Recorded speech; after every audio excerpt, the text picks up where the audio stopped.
a new day, new situation. Let's get it. See, I don't care what people say. We are live here at AMP TV, ampsounds.com, up in Providence, Rhode Island, with my main man, Mr.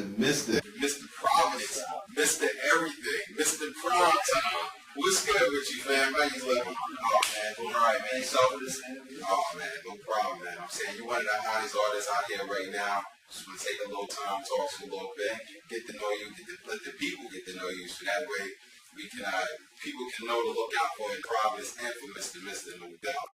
When did you know that rhyming was going to be the thing for you? It was, I'll say, I didn't know until probably 04, like seriously. Right.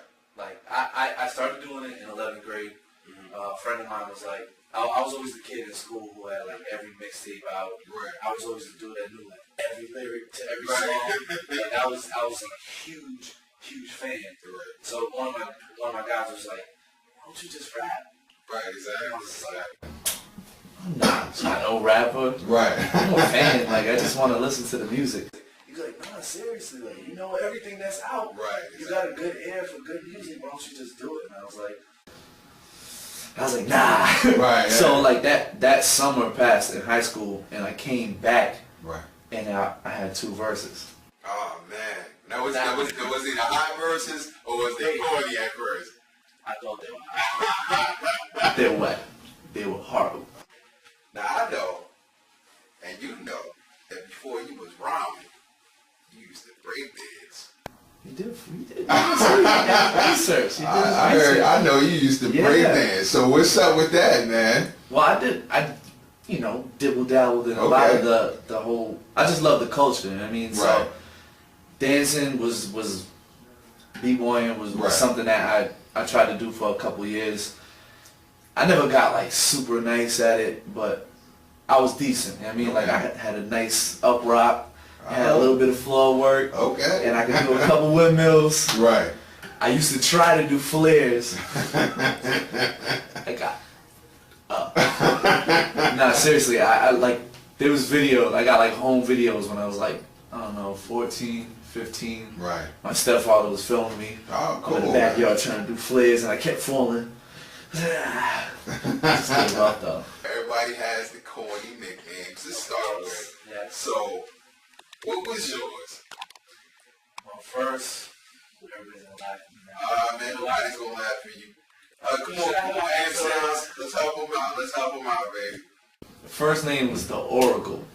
Oh man, he was watching The Matrix. That wasn't even The Matrix. Oh, okay. It was Wu-Tang. I was like the biggest Wu-Tang cannabis, like, I mean, Nas, like around that time with like lyricism and raw hip hop was going on, and everybody was using like these words that didn't make sense. Right. I was like, the Oracle, you know what I'm saying? Yeah. Bird. So that was my corny first rap name. I had another name before Mista Mista. Oh, okay. Which was Mr. Roger.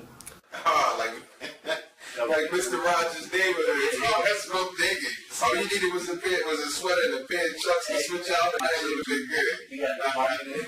Hey, I'm with you, man. Marketing. We had this going on right here. Hey, I'm trying to be like Mr. Mista. Mista Mista came from a freestyle. It was more like, it was like just something fun. It was a new personality, so I used to like go back and forth between like these alter egos. Mr. Roger was like the serious rapper, and Mista Mista was like the fun ladies guy. And then it just like, it transitioned into Mista Mista. Talk a little bit about No Greater Love. No Greater Love is your new album out that you got right now. Hitting hard, playing tracks on it, produced. You got LJC, Tactics, a couple other folks along with it. So you got your Essence Music Group family as well as a couple other folks. How did it all come together?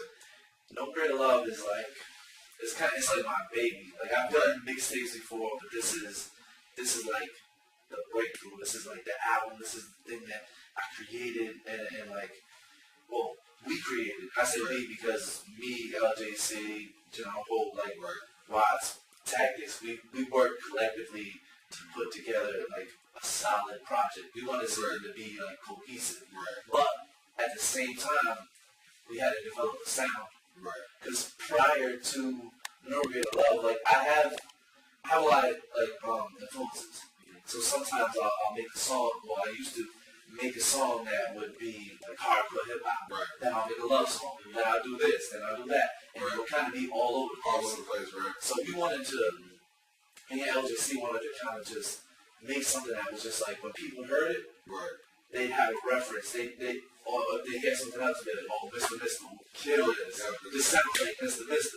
And I think like with this project, we really developed the sound for me. And me as an artist, where people can be like identified with me as a person, as an artist, sonically, everything. Just that's No Greater Love as it counts. You make my heart beat. You make my heart beat. Heartbeat is crazy.